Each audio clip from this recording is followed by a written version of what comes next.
تو اسی لیے جو بچے باہر نکلتے ہیں یونیورسٹی سے ان کا خیال یہی ہوتا ہے کہ باہر جایا جائے, یہاں سے باہر ہیں اور بھی باہر جانا اور بھی باہر چاہیے, جائیں, باہر جا کر پڑھیں. الٹیمیٹلی یہی اپرچونٹی بچتی ہے. تو لیکن افسوس ہوتا ہے کہ یہ جو برین ڈرین ہے, اب تو دیکھیے نا دنیا برین گین کی طرف آ رہی ہے. انڈیا ان لوگوں کو اٹریکٹ کرنے کی کوشش کر رہا ہے جو انڈین ہیں, باہر رہتے ہیں, کہ بھارت میں اگر کام کریں. چین نے یہ کام کیا. تو اب میرا خیال میں کہ اگر حکومتیں کوئی صحیح اپنا کام کریں تو شاید کوئی بات بن جائے. لیکن مجھے اس کنووکیشن میں جا کر خوشی ہوئی ایٹ لیسٹ کہ جو یوتھ ہے اپنے تئیں تو کلیئرٹی رکھتی ہے. اب یہ الگ بات ہے کہ جب مارکیٹ میں وہ آتے ہیں, جاب اپرچونٹیز کتنی ہیں, کن ایریاز میں, آیا ان کو اپنے جو انہوں نے پڑھا ہے اسی فیلڈ میں بھی جاب ملتی ہے کہ نہیں ملتی. ہمارے یہ بھی ایک معاملہ ہے نا کہ آپ نے MBBS کر لیا اور اس کے بعد آپ کو ہمارے اپنے پاس آپ نے پھر CSS کا ایگزام دے دیا اور آپ فورن سروس میں آ گئے یا پاکستان ایڈمنسٹریٹو سروسز میں چلے گئے. تو یہ بھی ہمارے ایبریشنز ہیں, نارملیز ہیں ہمارے سسٹم کے اندر. آپ نے MBBS میں یا انجینئرنگ میں 5-6 سال لگائے تو چاہیے کہ اسی شعبے سے منسلک رہیں. لیکن آپ گورنمنٹ سروس میں آ جاتے ہیں, وہ بھی آپ نے ایک سیٹ ضائع کی ہوتی ہے. اچھا, اس کے پیچھے بھی ایک لمبی کہانی ہے, لیکن بہرحال یہ چلتا رہے گا. لیکن یہ ہے کہ میں نے کہا کہ بحریہ ٹاؤن any 3 recommendations کس چیز کے بارے میں, یہ جو ریکمنڈیشنز ان کو میں نے 2-3 باتیں کہی. میں نے کہا ایک تو آپ تھنکنگ جو ہے اپنی کرٹیکل تھنکنگ بنائیے, ٹرائی ٹو ریز کویسچنز, اور ہر چیز کو کویسچن کیجیے. کیونکہ کنفارمسٹ زندگی میں اگر انسان ہو جائے نا تو بہت بری چیز ہے. ہر چیز سے آپ جو آپ کو کہہ رہے ہیں آپ اس پہ یقین کر رہے ہیں, مان رہے ہیں. ٹھیک ہے, ایک سویلائز دائرے کے اندر رہ کر آپ کویسچن ضرور ریز کریں, اور یہ کرنا چاہیے. اسی طرح آپ کی کرٹیکل تھنکنگ ڈیولپ ہوگی, ایک ہیبٹ بن جائے گی کہ آپ ہر کویسچن ریز کر رہے ہیں ہر ایشو پہ. یہ نہیں. اور دوسرا میں نے ان کو کہا کمپلیسنٹ نہیں ہونا. زندگی جو آپ کمپلیسنٹ ہو جاتے ہیں تو پھر آپ میں وہ اسپارک ختم ہو جاتا ہے, وہ جو ایک لگن ہوتی ہے نا آگے بڑھنے کی وہ ختم ہو جاتی ہے. اور تیسری بات میں نے کہا کہ پاکستان کی قدر کریں. اپنی تقریر جو میں نے کی کہ پاکستان کو لوگ بہت سی خرابیاں ہیں, جس طرح بھی ہم ڈسکس بھی کر رہے ہیں, خرابیاں تو بہت ہیں, لیکن یہ ایک اللہ تعالیٰ کی بہت بڑی نعمت, آپ اس کا اندازہ نہیں کر سکتی. اور خاص طور پہ بھارت کے ساتھ جو مسلمانوں کے ساتھ جو کچھ ہو رہا ہے بھارت میں, اس کو دیکھیے آپ. اور پھر ہمیں آزادی ہے, ہم نے جو کچھ بھی نہیں اچیو کر پائے وہ اپنی غلطیوں کی وجہ سے نہیں کر پائے. اگر تھوڑا سا اپنے گھر کو ٹھیک کر لیں تو بے شمار اپرچونیٹیز نکل آئیں گی. تو 2-3 چیزیں میں نے اپنی تقریر میں انہی چیزوں کا ذکر کیا. اچھا, اب آپ کے سوال کی طرف آتے ہیں. اچھا, بہت سے لوگ ابھی حیران ہیں اور پریشان ہیں, اور ابھی تک یہ آفیشیلی کنفرم نہیں ہو پائی یہ نیوز. یہ بھی میں آپ کو بتاتا چلوں کہ جی پریزیڈنٹ ٹرمپ نے صدر شی کو انوائٹ کیا ہے کہ آپ ہماری جو 20 جنوری کو اناگوریشن ہوگی وہ اٹینڈ کیجیے. ایسے ہوتا نہیں ہے, بہت کم. لیکن ٹرمپ سے آپ کچھ بھی توقع رکھ سکتی ہیں, وہ تو ان کا کام ہی ہمیں حیران اور پریشان کرنا ہے, بلکہ پوری دنیا کو ہی کرنا ہے. بالکل. تو اب انہوں نے صدر شی کو انوائٹ کیا, اور اس کا بیک ڈراپ اگر دیکھیے آپ اس تناظر میں ہے کہ ان کی پوری کیمپین جو ہے وہ چائنا کے خلاف تھی. مطلب آپ کوئی بھی ان کا انٹرویو اٹھا لیں, کوئی ڈیبیٹ آپ دیکھ لیے, چاہے وہ بائیڈن کے ساتھ تھا یا کیملا ہیرس کے ساتھ تھا, یا جو ان کی ٹاؤن میٹنگز تھیں وہ آپ دیکھ لیجئے, کہیں کوئی ایسا موقع انہوں نے ہاتھ سے جانے نہیں دیا جہاں وہ چائنا کو اپنا نشانہ نہ بنا رہے ہوں, تھریٹ نہ کر رہے ہوں باقاعدہ طور پر. بلکہ ٹیرفس کے بارے میں تو باقاعدہ انہوں نے تھریٹ بھی کیے کہ ہم تو جی 60% ٹیرفس بڑھا دیں گے, چائنا ہمارا مین ایڈورسری ہے, ہم نے اسی کے جو ہے ہماری ساری اکانومی کو اس نے خراب کر دیا, بلا بلا بلا جو بھی چیزیں ہمارے سامنے آتی ہیں. تو اور یہ اس تناظر میں ہے کہ ٹرمپ نے سب کو حیران کر دیا کہ جی آپ ہماری صدر شی آئے ہماری اناگوریشن میں. ابھی تک چینی میڈیا بھی اس پہ خاموش ہے, اور امریکی میڈیا البتہ اس کا ذکر کر رہا ہے. اس کا مطلب یہ ہے کہ خبر میں سچائی تو ہے, ایسا ہوا تو ضرور ہے. اب چونکہ آفیشلی جو ٹرمپ کا آفس ہے وہ بھی اس کو کنفرم نہیں کر رہا, لیکن آبویسلی انہوں نے لیک تو کیا ہے. وہ اس لیے کنفرم میرے خیال میں نہیں کر رہے کہ ممکن ہے کہ شی صاحب کہیں کہ میں نہیں آ سکتا, تو پھر بڑی امبیرسمنٹ ہے, وہ اس سے بات کر لیتے ہیں. تو وہ پریزیڈنٹ ٹرمپ کے لیے بڑا امبیرسنگ ہو جائے گا کہ جی میں نے انوائٹ کیا. لیکن بڑے سینسیبل ہیں شی جن پنگ صاحب بھی. اچھا شی جن پنگ صاحب کیا کریں گے؟ دیکھیے ایک تو میرا اپنا خیال یہ ہے کہ شی جن پنگ صاحب یہ شاید اس کو کر ہی لیں ایکسیپٹ. ایک تو دیکھیے بڑی وجہ یہ ہے کہ بائی انوائٹنگ صدر شی امریکہ یا پریزیڈنٹ ٹرمپ اس بات کو اس حد تک تو مان رہے ہیں نا کہ اصل ان کا جو ایڈورسری ہے چائنا ہے یا ان کا جو کمپیٹیٹر ہے وہ چائنا ہے اور دنیا میں کوئی ایسا ملک نہیں ہے جو مستقبل میں امریکہ کو ٹف ٹائم دے سکے.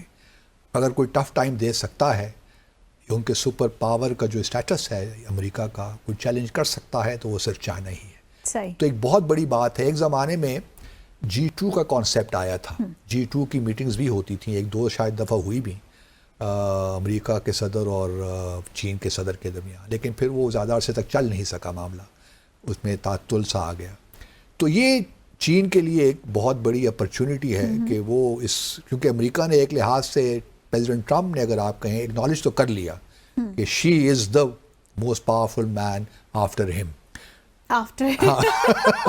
ٹرمپ کے بعد he is the most powerful person. اب اور یہ بھی میرے خیال میں چین کے لیے ایک اچھا موقع ہوگا صدر شی کے لیے, اگر یہ ٹرمپ کے آتے ہی ان سے ملاقات ہو جائے, ان کے 4 سال شروع ہونے کے دن ہی اگر 21 جنوری کو ان سے ملاقات ہو جاتی ہے تو اگلے 4 سال پھر کچھ ہمیں شاید ڈائریکشن نظر آئے چیزیں کس طرف جا رہی ہیں. کیونکہ دیکھیے پریزیڈنٹ ٹرمپ کے بارے میں بہت سی چیزیں کہی جا رہی ہیں. ایک تو جب وہ کہتے ہیں نا ٹیرس بڑھا دیں گے ہم, 25% انہوں نے میکسیکو کا اعلان کیا کہ جب وہ آئیں گے تو 25% میکسیکو کی ٹیرس بڑھ جائیں گی ان چیزوں پہ, اور کینیڈا بھی 25% ٹیرس بڑھا دیں گے.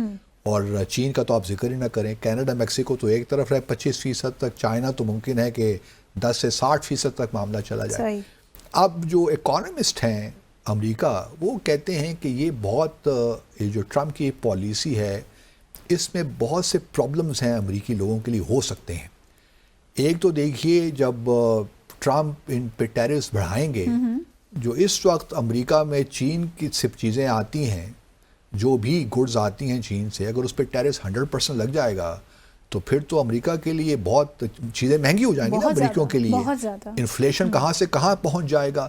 تو یہ تو امریکی لوگوں کے حق میں نہیں ہے کہ پریزیڈنٹ جو ہیں ٹرمپ ٹیرفز لگائیں. اب ایک مثال میں آپ کو دیتا ہوں, 90% جو امریکہ میں جوتے جو 90% جو استعمال ہوتے ہیں نا وہ سارے باہر سے آتے ہیں. 90% کافی بڑی ہے. اور اس میں سے 56% ان 90% 56% جو آتے ہیں وہ چائنا سے آتے ہیں.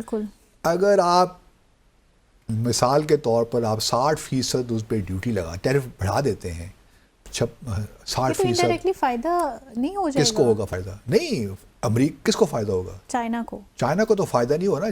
چائنا نے اسی ایک اور کام کیا نا, وہ بھی آپ کو میں سے شیئر کرتا ہوں. دیکھیے اگر ٹیرس بڑھتا ہے تو چین کی جو گڈز آئیں گی امریکہ کی مارکیٹ تو مہنگی ہو جائیں گی نا, آؤٹ آف ریچ ہو جائیں گی, لوگوں سے آؤٹ آف ریچ ہو جائیں گی, مہنگی ہو جائیں گی, تو پھر لوگ خریدیں گے نہیں, تو پھر چائنا کی ایکسپورٹس بھی اس سے متاثر ہوں گی. اس لیے چائنا نے ایک اور کام کیا ہے نا, چائنا نے اب یہ فیصلہ کیا ہے کہ یہ یوان ہے اس کو اس کا جو آفیشیل ریٹ ہے نا اس میں تھوڑی سی ویلیو میں کمی کریں گے, تاکہ ڈالر ٹرم میں اگر امپورٹس ہو رہی ہیں چائنا سے تو وہ اس کو ٹیرفس کے باوجود اگر ٹیرفس بڑھ بھی جاتے ہیں تو ایٹ لیسٹ کمپیٹیٹیو رہیں امریکہ کی مارکیٹ میں. تو اب یہ گیم ہو رہا ہے. لیکن اب دیکھنا یہ ہے کہ اگر پریزیڈنٹ شی آتے ہیں اور ان کی پریزیڈنٹ اناگوریشن ان کی اٹینڈ کرتے ہیں, پھر ملاقات بھی ان کی ہوگی. اب اس ملاقات میں کیا چیزیں ڈسکس ہوتی ہیں, کیا لائحہ عمل طے ہوتا ہے اگلے 4 سالوں کا, یہ بڑا امپورٹنٹ ہوگا. کیونکہ دیکھیے یہاں ایک طرف اکانومی کے ایشوز ہیں, کیونکہ معاملہ یہ ہے کہ بیلنس آف ٹریڈ نہیں ہے. امریکہ بہت کم ایکسپورٹ کرتا ہے as compared to Chinese imports. China سے امپورٹ زیادہ ہیں.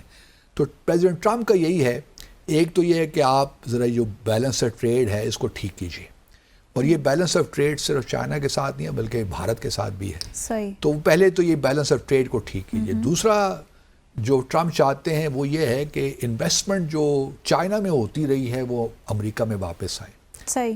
مثال کے طور پر صدر بائیڈن کے زمانے میں بھی یہ ہوا کہ تائیوان نے جو سیمی کنڈکٹرز ہیں, چپس ہیں, وہ جو Taiwan semi conductor manufacturing company ہے, انہوں نے بلینز آف ڈالرز بائیڈن صاحب کے زمانے میں, میرے خیال میں ایریزونا میں ایک انہوں نے فیسلٹی قائم فیکٹری لگائی ہے. تو پریزیڈنٹ ٹرمپ کا ایمفیسس یہ ہے کہ انویسٹمنٹ واپس آئے, لیکن وہ انویسٹمنٹ واپس اس لیے ان چیزوں میں کم از کم نہیں آ سکتی جن چیزوں میں جو کاسٹ آف پروڈکشن ہے چائنا میں کم ہے یا بھارت میں کم ہے یا پاکستان میں فار دیٹ میٹر کم ہے. مثال کے طور پر اس وقت بھی آپ دیکھیے تو چائنا تو رول کر رہا ہے بہت سی چیزوں میں, مطلب جو سینکشنز وغیرہ کے یہ کہتے ہیں نا کہ سینکشنز لگا دیں چائنا پہ, یہ کر دیا, ہم ڈی کپلنگ نہیں کریں گے, ڈی رسکنگ کریں گے, چائنا پہ ان چیزوں پہ سینکشنز لگائیں گے جہاں چائنا کی انڈسٹری بہت آگے بڑھ جائے گی اور یہ مستقبل میں خطرہ ہوگا. مائکرو چپس کی بات آپ کر لیں. اب اس وقت بھی اگر آپ دیکھیے تو ایک زمانہ تھا کہ ٹیسلا جو تھی ایلان مسک کی, وہ دنیا کی سب سے بڑی الیکٹرک وہیکل کمپنی تھی. آج چائنا کی BYD از دا بگسٹ الیکٹرک وہیکل کمپنی. تو آپ اس سے اندازہ لگا کہ پاکستان میں بھی اب امپورٹ ہونا شروع ہو گئے BYD. تو اس سے اندازہ لگا لیجیے کہ چائنا کہاں کھڑا ہے. لیکن یہ تو ایک اکنامک ایسپیکٹس ہیں. تو چائنا کی جو اوپرا بھی ہوا ہوئے میں ایک زبردست انہوں نے موبائل نکالا ہے جو کہ آئی فون سے بھی کئی گنا آگے ہے. تو کہنے کا معاملہ یہ ہے کہ چائنا بڑا اس کا اس وقت جو اسٹریٹجی یہی ہے کہ کسی سے پنگا نہ لے ڈائریکٹ. مطلب یہ ہے کہ جو بھی مسائل ہیں اس کو مذاکرات کے ذریعے حل کریں, کسی کانفلکٹ میں نہ جائیں, کیونکہ ان کا فوکس صرف اور صرف اپنی اکنامک ڈیولپمنٹ میں ہے اس وقت. اسی وجہ سے جو تائیوان کا ایشو ہے اس پہ بھی وہ نہیں چاہیں گے کہ اننیسیسریلی امریکہ کے ساتھ ٹینشن کریٹ ہو, کیونکہ بائیڈن کے زمانے میں اگر آپ کو یاد ہو تو جو US کانگریس کی ہاؤس آف ریپریزنٹیٹیوز کی اسپیکر تھی نینسی پیلوسی, انہوں نے وزٹ بھی کیا تھا تائیوان کا. اس پہ بہت غصہ تھا چین میں. اس کے علاوہ پھر یہاں پہ تائیوان میں الیکشنز ہوئے, وہاں پرو انڈیپینڈنس لیڈر الیکٹ ہو کے آ گئے. پھر یہ جو ایک اور ان کے پریزیڈنٹ تھے وہ خاتون تھیں, وہ انہوں نے شاید کسی ملک جانا تھا لیٹن ساؤتھ امریکہ میں, تو انہوں نے ٹرانزٹ کیا یہاں پہ امریکہ میں, وہاں بھی ملاقاتیں ان کی ہوئیں. تو امریکہ پچھلے بائیڈن کے زمانے میں کافی تائیوان پہ ایمفیسس رہا, جو کہ US چائنا جو تائیوان ایکٹ ہے US کی کانگریس اس کے بھی خلاف تھا, کیونکہ امریکہ کی ابھی تک تو پالیسی ہے نا کہ وہ ون چائنا پالیسی پہ یقین رکھتے ہیں, وہ تائیوان کو چائنا نہیں مانتے. اور وہ ان کا کہنا یہ ہے کہ یہ پیسفلی یونیفیکیشن ہو, اس میں چائنا فورس استعمال نہ کرے. اسی لیے چائنا نے اب میرے خیال میں جو میں خبریں چائنیز میڈیا میں دیکھ رہا تھا کہ پہلے تو یہ تھا کہ 2027 تک شاید یہ معاملہ بائی فورس چائنا کوشش کرے تائیوان کو لینے کی. اب یہ انہوں نے پروجیکٹ جو ہے شاید تھوڑا اس کو کافی ڈیلے ہو جائے گا. یہ اب 2049 کی بات کر رہے ہیں جب چائنا کو پورا 100 سال پورا ہو جائے گا بنے ہوئے ریپبلک اس چائنا کو. تو اس وجہ سے چائنا اور امریکہ کی ملاقات ٹرمپ اور شی کے درمیان یہ خوش آئند بات ہے. اگر یہ ہو جائے گی تو کم از کم جو ٹینشن تھی نظر آتی تھی کہ ہوگی وہ تھوڑا سا کم ہو جائے گی. یہ تو خوش آئند بات ہے جو ہو جائے گی. تو مجھے بتائیں رشیا کا اس پہ کیا ری ایکشن آئے گا؟ رشیا دیکھیے چائنا کی پہلے تو کوشش روس کی ہمیشہ امریکہ کی رہی ہے کہ چائنا اور روس کو ایک دوسرے سے دور کیا جائے. بائیڈن نے بھی یہ کوشش کی, یہ بھی اسی کا ہے, لیکن پہلے تو یہ تھا نا کہ روس کو چائنا سے دور کیا جائے. اب یہ الٹا معاملہ نظر آ رہا ہے کہ چائنا کو روس سے دور کیا جائے. لیکن روس کے اور پیوٹن کے اور ٹرمپ کے بھی تعلقات بڑے اچھے ہیں, اور وہ تو اس امید پہ ہیں کہ جب وہ آئیں گے تو یہ یوکرین وار ختم ہو جائے گی. اگر یہ تین ممالک ایک دوسرے کے قریب آ جاتے ہیں تو ابھی جو سیکیورٹی ڈائلما ہم دیکھ رہے ہیں اراؤنڈ دیکھیے ایسا ہوتا نہیں ہے, اس پہ کچھ امپیکٹ پڑنے والا ہے. جو ڈیپ اسٹیٹ ہے نا یا اسٹیبلشمنٹ ہے ان کے اپنے لانگ ٹرم ایجنڈاز ہوتے ہیں. تو میرا نہیں خیال کہ بہت قربت بھی ہوگی, لیکن بہرحال یہ ہے کہ چیزیں اسموتھلی چلیں, ٹینشن نہ کریٹ ہو. لیکن بہرحال دنیا میں ٹینشن تو رہتی ہی ہے, اس سے آپ بالکل اپنے آپ کو یہ نہیں کہہ سکتے کہ اب ٹینشن فری ورلڈ ہو گئی ہے. لیکن کچھ عرصے سے تو بہت زیادہ اسرائیل کا معاملہ اس طرح ہی رہے گا. بھارت بنگلہ دیش اور پاکستان کے ساتھ کیا رویہ اختیار کرتے ہیں وہ امپورٹنٹ ہے. ٹرمپ طالبان کے ساتھ ان کو ریچ آؤٹ کرتے ہیں نہیں کرتے ہیں, تمام وہ چیزیں ہیں جس سے معلوم پڑے گا کہ کیا ہونے والا ہے آنے والے 4 سالوں میں. کچھ بھارت اور روس کے تعلقات کی بھی بات کریں گے ایک بریک کے بعد. So let's take a short commercial break here. Welcome back after the break. So break سے پہلے باسط صاحب ہم نے اناؤنس کیا تھا کہ ہم بھارت اور روس کی جو دفاعی میدان میں قربتیں ان کو ڈسکس کریں گے. سو یہ ان قربتوں کو آپ کس جانب جھکتا دیکھتے ہیں؟ دیکھیے رشیا اور بھارت کے تعلقات تو ہمیشہ سے بڑے اچھے رہے ہیں. جب سوویت یونین بھی تھا تو اس زمانے میں بھی انہوں نے peace and friendship treaty sign کی تھی بھارت اور سوویت یونین اس زمانے میں. تو ان کے تعلقات اس زمانے میں تو بہت ہی زبردست تھے کہ ان کے جو مین سپلائر تھا آرمز کا بھارت کو وہ سوویت یونین ہی ہوا کرتا تھا. اور 70-80% آپ کہہ لیے جو ڈیفنس انوینٹری تھی بھارت کی وہ رشین سپلائیڈ آرمز ہی کی تھی. لیکن کولڈ وار کے ختم ہو جانے کے بعد 1991 میں کافی تبدیلیاں آئیں. کیونکہ اس وقت اگر آپ دیکھیے بھارت کو 9/11 کے بعد پھر اگین خاص طور پہ بھارت ایک ٹرم استعمال کرتا ہے اسٹریٹجک اٹانومی کی, کہ ہمیں اپنی فارن پالیسی میں اسٹریٹجک اٹانومی کی ضرورت ہے. ہم کوئی ایسا کام نہیں کریں گے جس سے ہماری جو اٹانومی ہے تھوڑی جو ہمارے پاس اسپیس ہے وہ ہم لوز کر جائیں.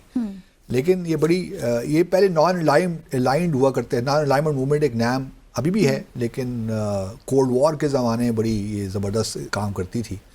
لیکن وہی پالیسی آپ کہہ لیجئے پہلے نان الائنمنٹ کی تھی, اب اسٹریٹجک اٹانومی کی آ گئی ہے. صحیح. اب اس اسٹریٹجک اٹانومی میں آبویسلی کولڈ وار کے بعد تو یونیپولر ورلڈ ہم نے دیکھی نا, جب صرف امریکہ ہی دنیا میں رول کر رہا تھا. جہاں اس کا جی چاہتا تھا وہ حملے بھی کر رہا تھا, سیکیورٹی کونسل بھی اس کے پیچھے لگی ہوئی تھی. مطلب کوئی اس کو انکار کسی بات سے نہیں کر سکتا تھا, اور یو آر ود اس اور اگینسٹ اس والی بات تھی.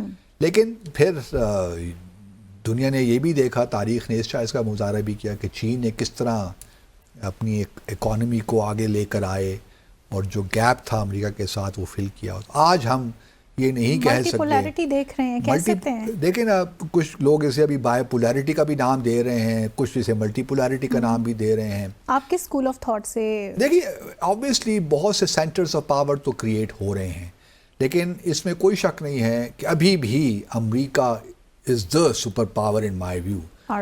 گو کہ اس میں وہ اب جو اس کی پریپونڈرنس ہے, یہ نہیں ہو سکتا کہ امریکہ ساری دنیا کے مسائل اپنے طور پہ حل کروا سکے. پہلے بھی ہم نے دیکھا, جب کولڈ وار کے زمانے بھی دیکھیے نا ویتنام میں کیسی شکست ہوئی, اس طرح سوویت یونین کا افغانستان میں شکست ہوئی. تو بہت سے پہلے بھی ایشوز رہے ہیں.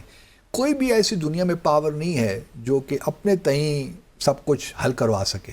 صحیح. تو نو ڈاؤٹ کہ اس وقت دنیا ملٹی پولیرٹی کی طرف جا رہی ہے آہستہ آہستہ. ایک تو آبویسلی امریکہ ہے, U S is the most powerful country. دیکھیں نا ڈیفنس ایکسپینڈیچر ہی اگر آپ امریکہ کا دیکھ لیں تو وہ تقریباً اس وقت $900 بلین کے قریب ہے. چائنا کو, روس کو, بھارت کو, یورپ کو سب ملا کر بھی اسے قریب نہیں پہنچتے. تو اس سے آپ اندازہ لگا لیں. اہداف تو ہیں جو کہ مختص کیے ہوئے اس طرح کا. یہ ابھی ایون چائنا کو اس بات کا ادراک بھی ہے کہ بھئی ہم اتنی جلدی جو ہے نا اس کو کیچ اپ نہیں کر سکتے امریکہ, بہت ٹائم چاہیے. پھر آرٹیفیشل انٹیلیجنس اور بڑے چیزیں ہیں, کمپیوٹنگ, کوانٹم کمپیوٹنگ میں بہت چیزیں ہیں جو کہ امریکہ بہت آگے ہے ابھی. اس لیے امریکہ دیکھیے نا اس کا ایک ہمیشہ سے رہا ہے کہ برین گین, جہاں اچھے برینز ملتے ہیں اس کو اٹھا کے لائیے اور امریکہ میں سیٹل کروا دیجئے. تو یہ بھی تک جاری ہے معاملہ. اب سوال روس کا یہ ہے کہ ملٹی پولیرٹی کی طرف تو جا رہے ہیں, لیکن ایک برکس کے بارے میں ویسٹرن دنیا بہت خدشات پائے جاتے ہیں کہ برکس جو ہے وہ ایونچولی جو ہے امریکہ کی سپریمیسی کو چیلنج کرے گا. لیکن میں نہیں سمجھتا ریئلی اس بات کو. میں اس کو, کیونکہ برکس کے اندر اتنے اختلافات ہیں. چائنا اور بھارت ہی کو اگر آپ لے لیجئے, ان میں لینڈ ڈسپیوٹس ہیں, ابھی تک ان کے اپنے جو لائن آف ایکچوئل کنٹرول میں معاملات ہیں وہ طے نہیں ہو پا رہے. پھر وہ جو ایک ٹرسٹ ہونا چاہیے اس قسم کی آرگنائزیشنز کو, کیونکہ میں ہمیشہ یہ کہتا ہوں کہ بڑی کمزور فاؤنڈیشنز پہ نا, ویک فاؤنڈیشنز پہ, اور وہ فاؤنڈیشنز ہوتی ہیں ملکوں کے بائیلیٹرل تعلقات کی. True. اگر بائیلیٹرل تعلقات ملکوں کے ٹھیک نہ ہو تو اس کی بنیاد پہ آپ علاقائی یا ریجنل تنظیمیں, اچھی تنظیمیں نہیں کھڑا کر سکتے, ڈیلیور نہیں کر سکتے. تو یہی وجہ ہے کہ برکس, باتیں تو بہت بڑی بڑی ہیں, ابھی تک برکس کا کوئی ہمیں کوئی سیکریٹریٹ نہیں ہے, برکس کا برکس کا کوئی سیکریٹریٹ بھی نہیں ہے. شنگھائی کوآپریشن آرگنائزیشن کا تو ہے لیکن برکس کا کوئی سیکریٹریٹ نہیں ہے, کوئی ہیڈ کوارٹرز نہیں ہے. تو اس وجہ سے برکس کبھی اس مقام تک نہیں پہنچا جو ٹرمپ, تو یہ خیر ریٹرک ہے نا کہ برکس کرنسی آ جائے گی تو یہ ہو جائے گا وہ ہو جائے گا, ایسی کوئی بات نہیں ہے. لیکن بھارت نے آبویسلی ان کی اپنی ایک پالیسی ہے, جہاں کولڈ وار کے زمانے میں سوویت یونین پہ ڈپینڈنس تھی, بہت سے آرمز لیتے تھے, 70-80% کا میں نے ذکر کیا, اب وہ کم ہو کے 36% رہ گئی ہے. تو پچھلے آپ کہہ سکتی ہیں کہ 1991 سے لے کر اب تک 30 سالوں میں بھارت نے اپنا جو آرمز ایکوزیشن ہے اس کو ڈائیورسیفائی کیا ہے. اس کو امریکہ سے بھی اب لے رہے ہیں, فرانس سے بھی لے رہے ہیں. دیکھیے نا, امریکہ سے تو ابھی یہ جو ان کے ڈرونز, ابھی انہوں نے اس کا بھی ایگریمنٹ ان کا ہونے جا رہا ہے. اس طرح جو ہے رافیل طیارہ فرانس سے لے رہے ہیں جو فائٹر جیٹ ہے. لیکن ساتھ ساتھ روس کو بھی خوش رکھا ہوا ہے فی الحال انہوں نے, کیونکہ روس سے بڑا سستا ان کو آئل ملتا ہے نا, اور وہ اسی آئل کو ریفائن کر کے کروڈ فارم میں ملتا ہے, اس کو ریفائن کرتے پھر ری ایکسپورٹ کر لیتے ہیں, تو پیسہ کما رہے ہیں, ادھر سے بھی کما رہے ہیں, ادھر سے بھی کما رہے ہیں, چکری ہیں. اچھا اس میں یہ ہے کہ ابھی ان کے جو ڈیفنس منسٹر ہیں راجناتھ سنگھ صاحب, وہ گئے ہوئے تھے بھارت. ان کا ایک ہے, اللہ بھلا کرے آپ کا, ایک ملٹری کوآپریشن کمیشن ہے, India Russia military and technical commission ہے, انٹر گورنمنٹل کمیشن ہے. تو اس کی میٹنگز ہوتی ہیں, میرے خیال 21 سے 22 میٹنگ تھی یہ, جس کو اٹینڈ کرنے گئے ہوئے تھے.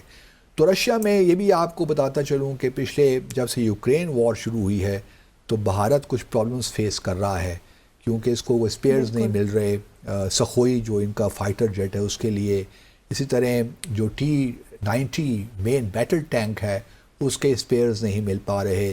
پھر جو S-400 میزائل ڈیفنس سسٹم جو انہوں نے لیا ہے, 5 کا ایگریمنٹ تھا, 3 تو مل گئے بیٹریز, 2 ابھی تک نہیں مل پا رہی, جو کہ اب رشیا نے راجناتھ سنگھ صاحب سے کہا ہے کہ ہم آپ کو 2026 تک دے دیں گے, کیونکہ ہماری بڑی انوالومنٹ ہے یوکرین میں, تو ہم ابھی افورڈ نہیں کر سکتے آپ کو وہ سسٹم دینے کا. تو دیکھتے ہیں کہ 2026 تک ملتے ہیں کہ نہیں ملتے, یہ بھی ایک بہت بڑا ایشو ہے. ابھی ایک اور بھی انہوں نے جو ہے ایک اور ایگریمنٹ بھی سوچ رہے ہیں راجناتھ سنگھ صاحب. ورونیج ایک رڈار سسٹم ہے اور یہ بڑا زبردست سسٹم ہے, کچھ اس کی میں نے معلومات تو اکٹھی کی ہیں. یہ تقریباً آپ کہہ سکتی ہیں کہ 8000 کلومیٹر ورٹیکل چیز ہے نا, اس کو دیکھ سکتا ہے بلندی پر, ڈیٹیکٹ کر سکتا ہے یہ ریڈار, اور 5000 ہاریزونٹلی, مطلب 5000 کی دوری تک. تو اس سے آپ اندازہ لگائیں کہ کتنا زبردست ریڈار سسٹم ہوگا. تو اس کو حاصل کرنے کے لیے اب بھارت کوشش کر رہا ہے کہ کس طریقے سے یہ ورونیج ریڈار سسٹم اس کو مل جائے. تو اس سے بھی ایک اور بھی آپ کنکلوژن ڈرا کر سکتی ہیں کہ بھارت کتنی تیزی کے ساتھ چین کے خلاف اور پاکستان کے خلاف اپنی جو ملٹری کیپیبلٹیز ہے اس کو بڑھا رہا ہے. ایک تو اکانومی میں ابھی کوئی تھوڑا بہت پرابلم ان کو ہوا ہے, جو گروتھ ریٹ وہ ایکسپیکٹ کر رہے تھے وہ ان کو نہیں مل پا رہا.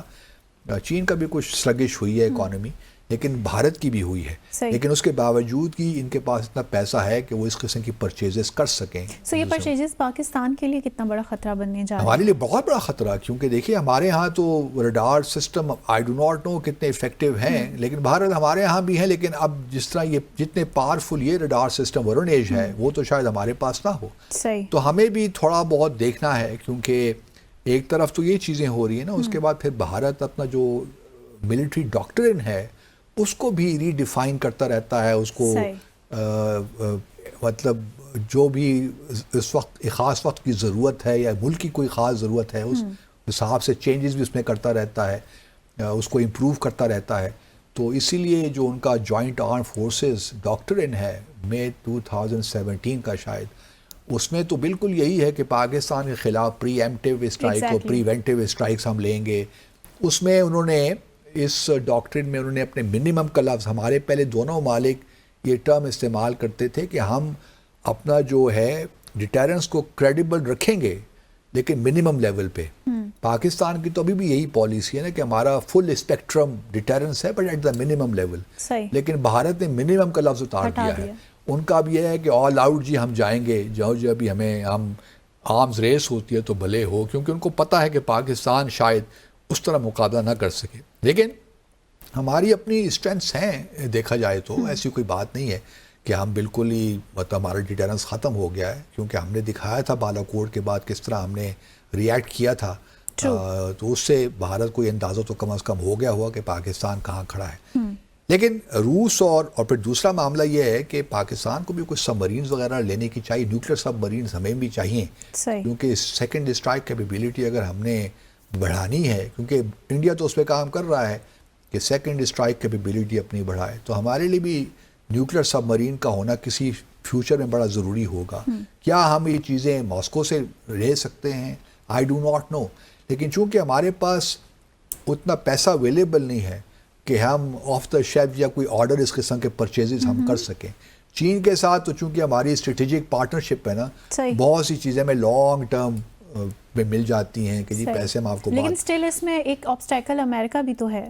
آبسٹیکل امریکہ تو ضرور، لیکن چونکہ بھارت لے رہا ہے نا، لیکن بھارت لے رہا ہے تو شاید ہم بھی I don't think so کہ پاکستان کو ہماری اس کو، ہم تو چونکہ ہر چیز میں اپولوجیٹک ہو جاتے ہیں نا، ہر چیز میں ڈیپینڈنٹ تو ہم ہیں ہی ہیں. IMF پہ دیکھیے کتنے ہم ڈیپینڈنٹ ہیں، ان کی ہر شرط کو ہم مانتے چلے جا رہے ہیں.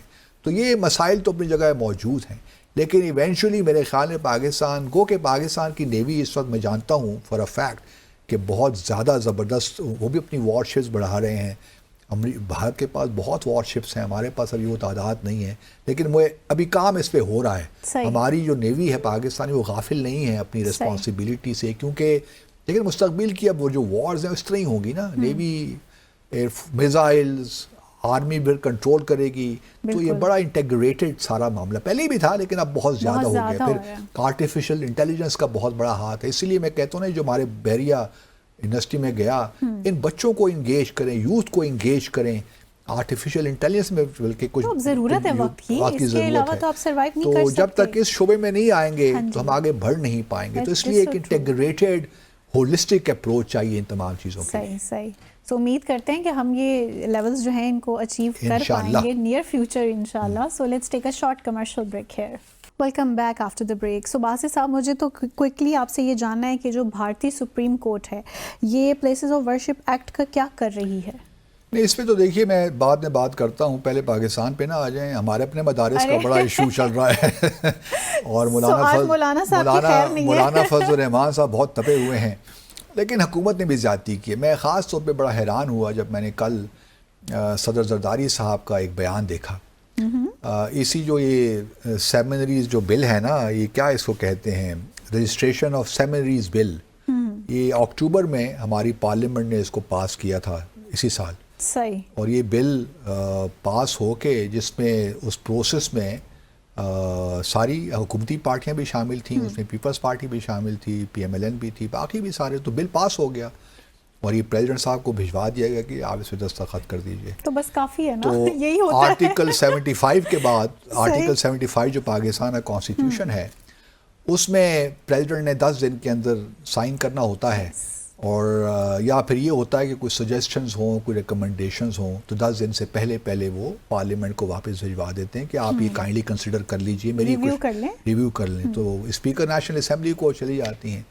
اچھا، پریزیڈنٹ صاحب کو جب یہ بل ملا تو انہوں نے دستخط نہیں کیا اس کے اوپر اور وہ واپس بھجوا دیا. اب یہ کہاں بھجوایا؟ فضل الرحمان صاحب کی پارٹی تو یہی کہہ رہی ہے کہ اسپیکر نیشنل اسمبلی کو نہیں بھجوایا. اچھا، اب مجھے نہیں معلوم، سچی بات ہے کہ اس کو بھجوایا، لیکن انہوں نے کچھ ریکمنڈیشنز دیں، کوئی سجیسشنز دیں کہ آپ ان کو ایکوموڈیٹ کر لیں تو پھر یہ بل بڑا زبردست ہو جائے گا. تو پارلیمنٹ نے یہ بھی کر لیا اور اس کے بعد پھر دوبارہ بل بھجوا دیا پریزیڈنٹ کو کہ اب آپ سائن کر لیجئے. اب اس میں اب یہی ہے کہ پریزیڈنٹ صاحب نے کل دوبارہ اس میں مزید اس پہ آبجیکشنز لگا دیے.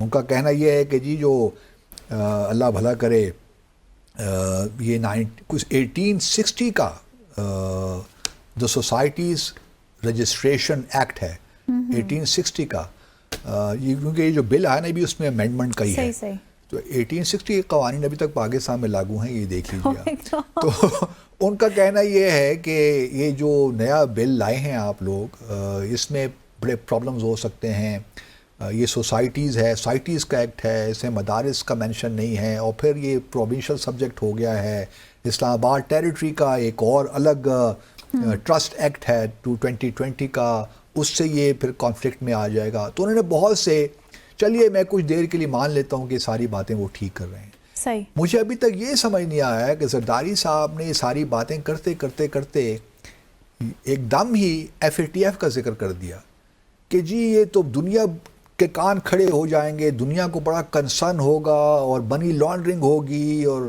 ٹیرر فائنینسنگ ہوگی، اس قسم کی باتیں بھی انہوں نے چھیڑ دیں۔ مطلب یہ امپریشن آپ کیوں دے رہے ہیں کہ ہمارے مدارس جو ہیں وہ ان کاموں میں انوالوڈ ہیں؟ صحیح۔ یہ صدر کو یہ میرے حساب سے نہیں تھا مناسب ان کے لیے کہ وہ FATF کا ذکر کرتے۔ باقی آپ نے جو کچھ کہنا ہے آپ کہیے، یا جو بھی آپ نے لیک کیے ہیں اپنی آبزرویشنز آپ کیجئے، لیکن کم از کم اپنے انوارنٹڈ قسم کی چیزیں تو آپ دنیا کی اٹینشن تو اس طرح مبذول مت کروائیے نا کہ آپ یہ جو بل پاس کر رہے ہیں کہ آپ FATF کا خواہ ذکر کریں، اور کل کلاں کو جوائنٹ سیشن اب سنا ہو رہا ہے پارلیمنٹ کا 17 شاید اسی ماہ ہو رہا ہے، اگر اس میں پارلیمنٹ اس کو اپروو کر دے گی اس بل کو، تو پھر کیا FATF جو آپ صدر صاحب نے بات کی ہے وہ کیا درست تھی کہ اب FATF کو آ کے دیکھنا چاہیے اس بل کو، اس ایکٹ اگر یہ بن جاتا ہے؟ لیکن میں اپنا خیال یہ ہے کہ اگر جوائنٹ سیشن بلایا ہے تو شاید حکومت کا بھی اس وقت مزاج یہ نہیں ہے یا ارادہ یہ نہیں ہے کہ وہ اس بل کو پاس کروائیں، کیونکہ اب پریزیڈنٹ صاحب نے تو واپس بھجوا دیا ریکمنڈیشنز کے بعد۔ اب جوائنٹ سیشن اسی لیے بلایا گیا ہے کہ اس بل کو یا تو رد کر دیں یا دوبارہ پاس کر دیں، اور دوبارہ اگر پاس ہو گیا تو پھر یہ قانون بن جائے گا، پریزیڈنٹ اس کو اپروو کرتے ہیں کہ نہیں کرتے، بات ختم ہو جائے گی۔ لیکن مجھے لگتا ہے کہ اگر جوائنٹ سیشن بلایا ہے تو پھر یہ فضل الرحمان صاحب کے لیے ایک بڑی سیاسی طور پہ میں سمجھتا ہوں کہ ان کے لیے ایک امبیرسمنٹ تو ہوگی، کیونکہ یہ بل مطلب تمام لوگوں کی ایک مشترک، اور پھر آپ کہتے بھی ہیں کہ ہمیں مدارس کو اسٹریم لائن کرنا ہے، مین اسٹریم میں لانا ہے، مین اسٹریم میں لانا ہے، ان کو کنٹمپرری ایجوکیشن بھی دینی ہے، تو یہ کیوں پھر نہیں کر رہے؟ مجھے سمجھ نہیں آتی۔ لیکن بہرحال ہر کسی کے اپنے اپنے انٹرسٹ ہیں یہاں پہ۔ مولانا فضل الرحمان شاید پولیٹیکلی امبیرس بھی کرنا چاہتی ہے حکومت، کیونکہ مولانا صاحب نے دھمکی دی ہوئی ہے نا کہ اگر نہ ہوا تو میں تو چھوڑوں گا نہیں، اس پہ کوئی کمپرومائز نہیں ہو سکتا، اور نہ دوبارہ اس سے مذاکرات ہو سکتے ہیں، کیونکہ انہوں نے مذاکرات کے تمام دروازے بھی بند کر دیے اس پہ، کیونکہ انہوں نے کہا کہ ہم نے اس پہ بڑی سیر حاصل گفتگو کی ہے، اور یہ تمام پارٹیز اس میں موجود تھیں، اور اس کے بعد اس پہ اتفاق بھی ہوا تھا، تو اب تو کوئی گنجائش ہی نہیں ہے کہ اس میں ہم کوئی مزید امینڈمنٹس کر سکیں۔ اور ہم نے ایک بار امینڈمنٹس کر بھی لیں، جو پریزیڈنٹ کے پہلے جو بھی ان کی ریکمنڈیشن تھی وہ بھی ہم نے تسلیم کر لیں، تو اب تو گنجائش ہی نہیں ہے کہ اس پہ ہم دوبارہ بات کریں۔ تو اس وجہ سے اب یہ معاملہ دیکھتے ہیں کہ 17 دسمبر کو پریزیڈنٹ صاحب اب اس کو کنوین کرتے ہیں میٹنگ، جوائنٹ سیشن کا، پارلیمنٹ کا سیشن ہونے دیتے ہیں، وہ تو ہو ہی جائے گا ہوپ فلی، کیونکہ پریزیڈنٹ کانٹ سے نو، جب ریکویسٹ پرائم منسٹر سے آ جائے یا تو پھر یا نیشنل اسمبلی سے، تو پھر وہ بہرحال جوائنٹ سیشن ہوتا ہی ہے۔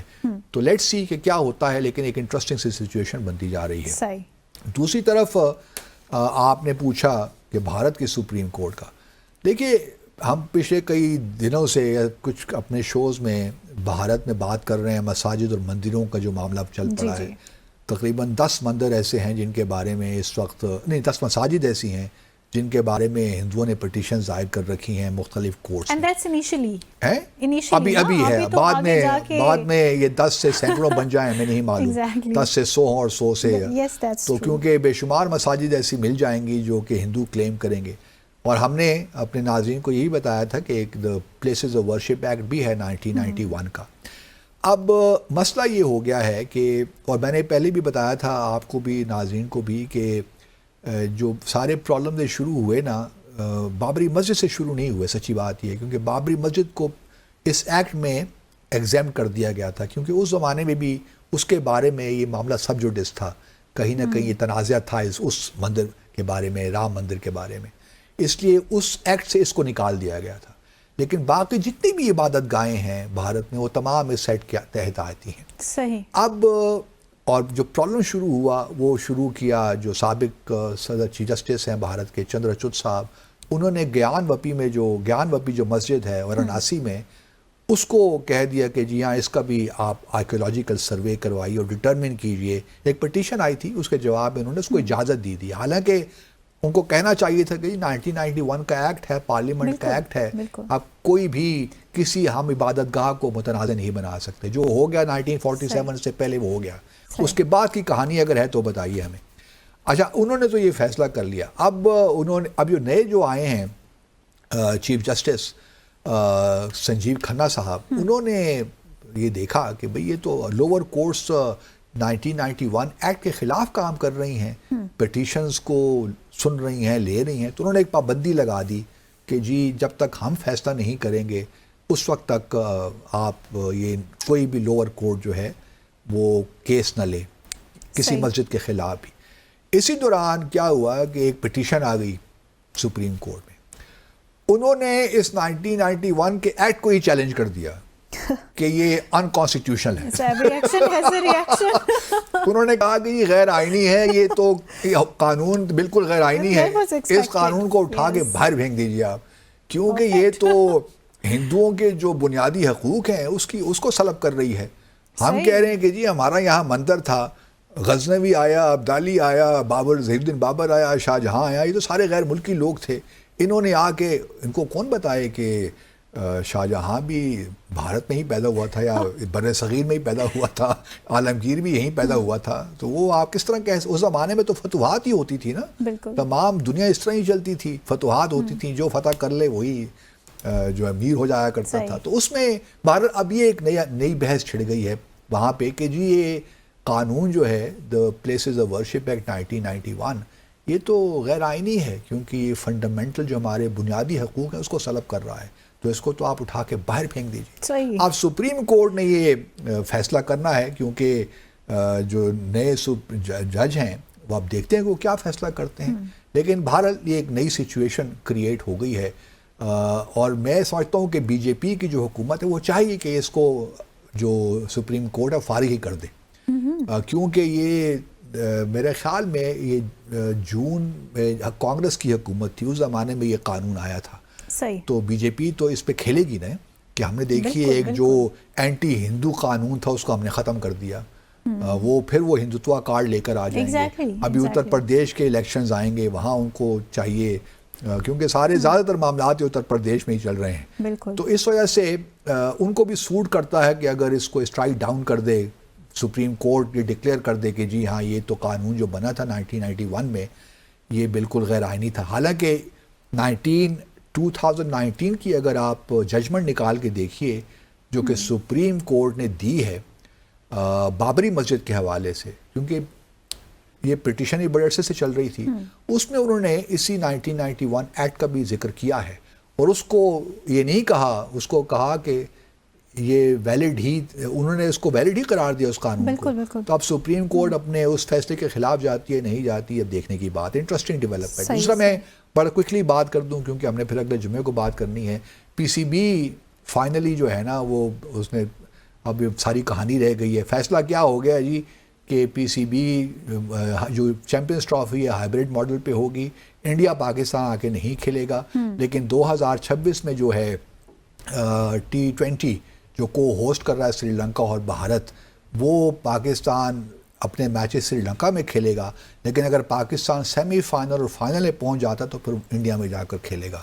تو یہ پاکستان انشاءاللہ تعالی اور عزیز یہ پروپوزل مان لے گا اور ہم اس کو اپنی بڑی فتح قرار دیں گے، کیونکہ 2027 کے بعد ویمنز ٹرافی جو ہے وہ پاکستان میں ہمیں دیا، لالی پاپ دیا گیا کہ آپ کو یہ ہم پاکستان میں منعقد کروا دیں گے. اور پھر بھارت پھر یہی کہے گا کہ ہم اپنی ٹیم یہی بھیجواتے ہیں نا، اور ہم پھر کچھ اس طرح کی باتیں کر کے جو ہے پھر بیٹھ جائیں گے. اور اسی کے ساتھ آج کے پروگرام کا وقت یہاں اختتام پذیر ہوا چاہتا ہے.